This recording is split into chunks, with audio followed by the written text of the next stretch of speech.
Thanks to Sukumar sir, నన్ను నమ్మి విరూపాక్ష లాంటి సినిమా నాకు ఇచ్చినందుకు. ఆ తర్వాత బాపీ సార్ ఈ కథ చెప్పినప్పుడే బాపీ గారు సుకుమార్ గారు ఇద్దరు కూడా they know the budget everything and they said let's go ahead because content కోసం పెట్టొచ్చు, బడ్జెట్ లిమిట్ దాటినా పర్లేదు.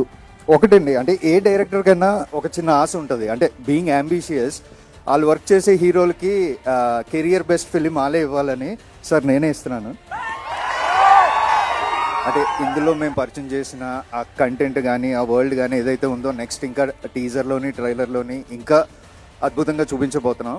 Thank you Sparsh and welcome to south, welcome to Telugu. డెఫినెట్గా you're going to see a new Chaitu in this film. I'm pretty sure about it. Vrushakarma అంటే సృష్టి ధర్మాన్ని నిలబడడానికి వచ్చినవాడు వృషకర్మ అని అర్థం. మన విష్ణు సహస్రనామాలు ఉంటాయి కదా, అందులో ఒక నామం. Thank you so much.